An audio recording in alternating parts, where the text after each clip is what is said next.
வணக்கம். கதிரவன் டாக்கீஸ் நிகழ்ச்சிக்கு உங்களை அன்புடன் அழைக்கின்றேன். சமீபத்தில் இந்தியாவில் ஞானபீட விருது அறிவிக்கப்பட்டது. அந்த ஞானபீட விருதினை பெற்ற தமிழுக்கே இலக்கணமாக விளங்கும் கவிப்பேரரசு வைரமுத்து அவர்களுக்கு முதலில் வாழ்த்துக்களை தெரிவித்துக் கொள்கிறேன். இந்த ஞானபீட விருது 1961 தோற்றுவிக்கப்பட்டு அதனை ஞானபீட அறக்கட்டளை ஒன்று நிர்வகித்து வருகிறது. இந்தியாவின் முதல் குடியரசுத் தலைவராக இருந்த ராஜேந்திர பிரசாத் அவர்களுடைய வேண்டுகோளின்படி இந்தியாவில் இருக்கக்கூடிய அதிகாரப்பூர்வ மொழிகளில், அலுவல் மொழிகளில் சிறந்து விளங்கக்கூடிய இலக்கிய படைப்புக்கு விருது வழங்கப்பட்டது. அதன்படி 1965 மலையாள எழுத்தாளரான சங்கரகோப்பு அவர்களுக்கு அந்த விருது வழங்கப்பட்டது. அதன் பின்னர் 1972 விபி அகிலாண்டம் என்கிற விபி அகிலனுடைய சிதறப்பாவை என்ற நூலுக்கு ஞானபீட விருது வழங்கப்பட்டது. பின்னர் 2002 எழுத்தாளர் ஜெயகாந்தன் அவர்களுக்கு வழங்கப்பட்டது. ஆரம்பத்தில் சிறந்த இலக்கிய படைப்புக்காக வழங்கப்பட்ட இந்த விருது பின்னர் இந்திய மொழிகளில் இலக்கியத்திற்கு மிகச்சிறந்த பங்காற்றி இருக்கக்கூடிய எழுத்தாளர்களுக்கு வழங்குவதாக மாற்றப்பட்டது. அதன்படி 2025 ஞானபீட விருது கவிப்பேரரசு வைரமுத்து அவர்களுக்கு வழங்கப்பட்டிருக்கிறது. இதையொட்டி பலர் மகிழ்ச்சி தெரிவித்தாலும் ஒரு சிலர் ஊளையிடுவதை வாடிக்கையாக கொண்டிருக்கிறார்கள். எங்களுக்கு தமிழுக்கு கிடைத்த கருப்பு முத்து வைரமுத்து. வடுகப்பட்டியில் பிறந்தவர். வைகை அணையால் அவரது கிராமம் பாதிக்கப்பட்ட பொழுது அதற்கென்று கள்ளிக்காட்டு இதிகாசம் தந்தவர். அவருடைய படைப்புகள் ஒன்றல்ல, இரண்டல்ல. கவிப்பேரரசு அவர்கள் 7 முறை சிறந்த பாடலுக்கான தேசிய விருது பெற்றவர். அவரது கள்ளிக்காட்டு இதிகாசம் சாகித்ய அகாடமி விருதினை 2003 அவருக்கு பெற்றுத்தந்தது.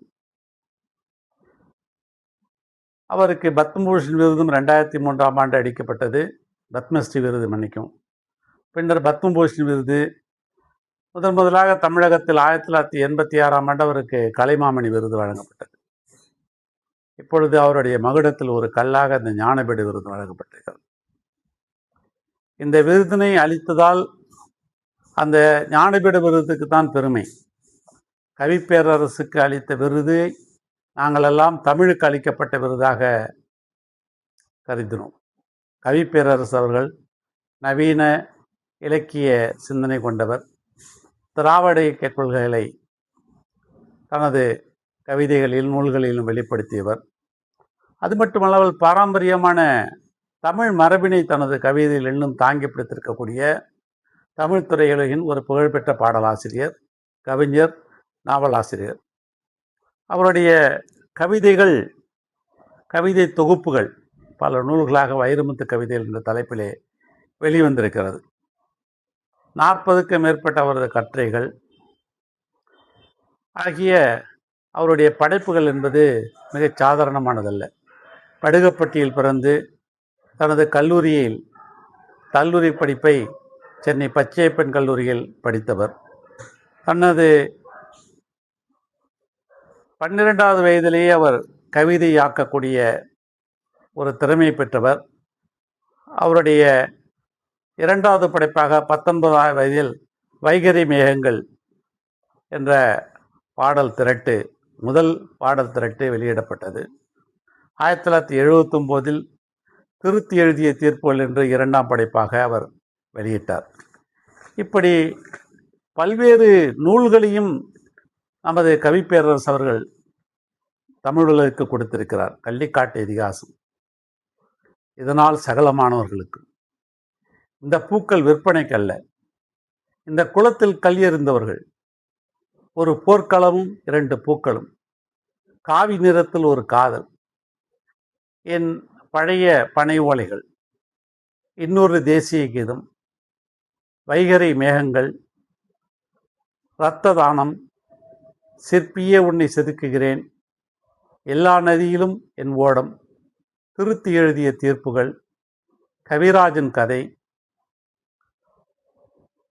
வானம் தொட்டிவிடும் தூரம்தான், தண்ணீர் தேசம், நேற்று போட்ட கோலம், தமிழுக்கு நிறமுண்டு, வடுகப்பட்டி முதல் வால்காமரை, பெய்யென பெய்யும் மழை, கொஞ்சம் தேநீர், நிறைய வானம் என்று மீண்டும் என் தொட்டிலுக்கு முடியும் என்பது போன்ற பல்வேறு நாவல்களை எழுதி அவர் தமிழ் இலக்கிய உலகுக்கு பெருந்தொண்டாற்றியிருக்கிறார். அவரது திரைப்பட பாடலுக்கு நாங்கள் எல்லாம் தாசர்கள்.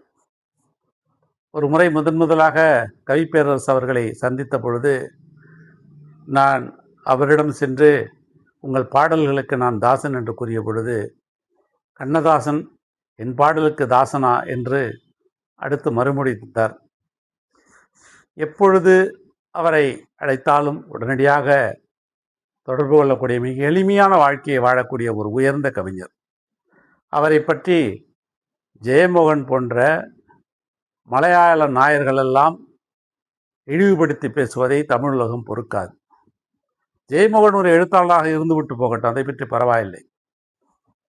அவருக்கு 9 வயது இருக்கும் பொழுதே,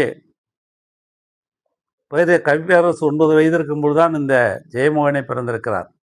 1962ஆம் ஆண்டு. அவர் நடக்க பயிலுவதற்கு முன்பாகவே கவிப்பேரரசு அவர்கள் கவிதை யாத்திருக்கிறார். தமிழ் உலகுக்கு கவியரசர் கண்ணதாசன் சென்ற பிறகு கவிப்பேரரசு அவருடைய படைப்புகள் முத்தமிழறிஞர் கலைஞரால் பாராட்டப்பட்டவை. இன்றைய முதல்வர் மாண்புமிகு முத்துவேல் கருணாநிதி ஸ்டாலின் அவர்கள் ஞானபீடு விருதினை அவர் பெற்ற பொழுது மிக உவந்து கலைஞர் இருக்கும் இடத்திலிருந்து நான் வாழ்த்துகிறேன் என்று வாழ்த்தினார். அந்த ஒரு வாழ்த்து மட்டமால் கலைஞானி கமலஹாசன் உள்ளிட்ட பல்வேறு தமிழ்கூறு நல்லுலகம் அவரை வாழ்த்தியது. ஆனால் இந்த வேலையற்றதுகள், சமூகத்தில் தள்ளிவிடப்பட்டதுகள், இவைகளெல்லாம் கவிப்பேரரசை குறித்து அவர்கள் மிக கேவலமாக குறிப்பிடுவதையெல்லாம் நாங்கள் வன்மையாக கண்டிக்கிறோம். இந்த ஜெயமோகன் மலையாள மொழி ஆசிரியர். அவர் ஏதோ சில திரைப்படங்களுக்கு கதை வசனம் எழுதியிருக்கிறார், சில நாவல்கள் சிறுகதை எழுதியிருக்கிறார். நாங்கள் அதையெல்லாம் குறை சொல்லவில்லை. ஆனால் வைரமுத்து அவர்களுக்கு எங்களுக்கு கிடைத்த ஒரே முத்து, அவர்களுக்கு எப்பொழுதெல்லாம் விருதுகள் வழங்கப்படுகிறதோ, பாராட்டுகள் அளிக்கப்படுகிறதோ, அப்பொழுது ஒரு நரிக்கூட்டம் வந்து ஊளையிடுவதை வழக்கமாக வைத்திருக்கிறது. நாங்கள் கவிப்பேரரசுக்கு கூறிக்கொள்கிறோம், இதற்கெல்லாம் நீங்கள் அஞ்சுவர்கள் இல்லை, நீங்கள் வடுகப்பட்டி சிங்கம். உங்களுக்கு எங்கள் வாழ்த்துக்கள் என்றும் உண்டு. தமிழுக்கு எனது வாழ்த்துக்களும் வணக்கங்களும். மீண்டும் சந்திப்போம். நன்றி, வணக்கம். எங்கள் அன்பின் தலைவரே, எங்கள் நம்பிக்கையின் விளக்கே, அண்ணா அண்ணா எங்கள் அண்ணா, மக்களின் அன்பு செய்த அண்ணா, உங்களின் சேவையில் நாடு